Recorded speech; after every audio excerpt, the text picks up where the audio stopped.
Joey Logano's Texas race was completely under control. No mistakes, no warning signs. And then, a crash happened. Not in a corner, not at full speed, but on pit road. Just like that, his race was over. And when you break down what actually caused it, you start to realize it was almost impossible to avoid. And to understand exactly what caused this crash, make sure you watch till the end.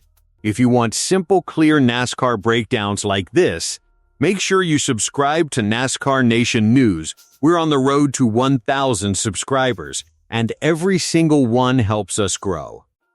Now let's break this down from the beginning. The Worth 400 at Texas Motor Speedway on May 3, 2026 was never going to be a clean race. Before we even get to the crash, you need to understand one number: 12 cautions.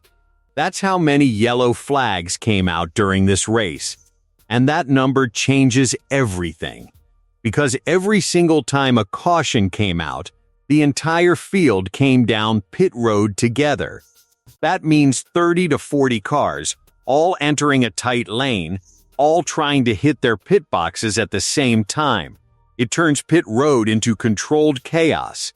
Cars stacking up, drivers guessing movements, crews working inches away from traffic, and in the middle of all of that was Joey Logano. Now here's what makes this even more important. Logano was not struggling. He wasn't having a bad day. He wasn't out of position. He was competitive. His car had speed. He was managing the race.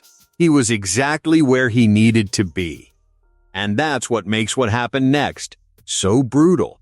Because this wasn't a driver trying to recover. This was a driver already in the game, taken out by something he couldn't control. But to understand the crash, we have to talk about Cole Custer. Because this entire moment comes down to something very small, something most people missed. Custer came down pit road during one of those caution periods, just like everyone else.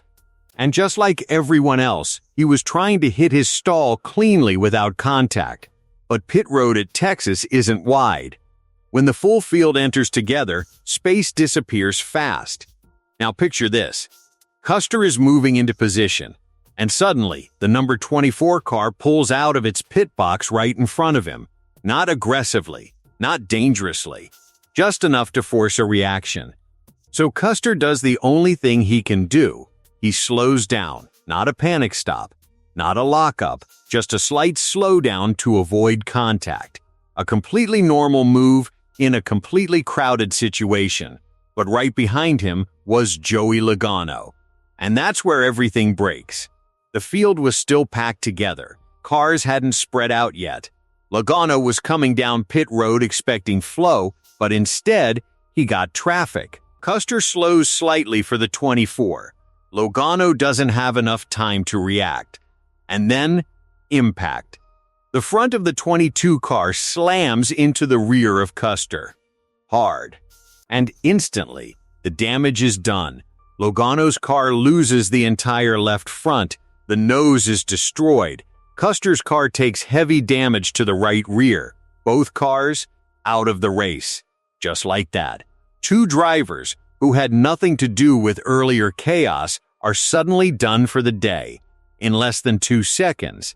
Now here's where things get even more important. After the race, Logano didn't blame anyone. He didn't go after Custer. But what he said explains everything. He said the field was still bunched up. Everyone was taking 2 tires.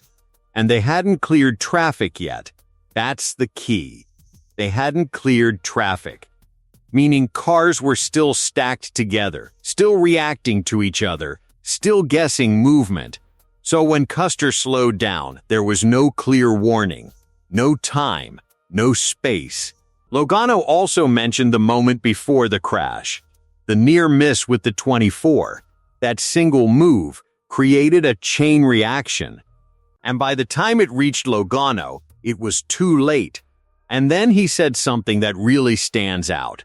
He said he would have finished in a safe spot anyway. Think about that. He wasn't overdriving. He wasn't taking risks. He was managing the race. planning his finish, doing everything right, and still, his race ended on pit road.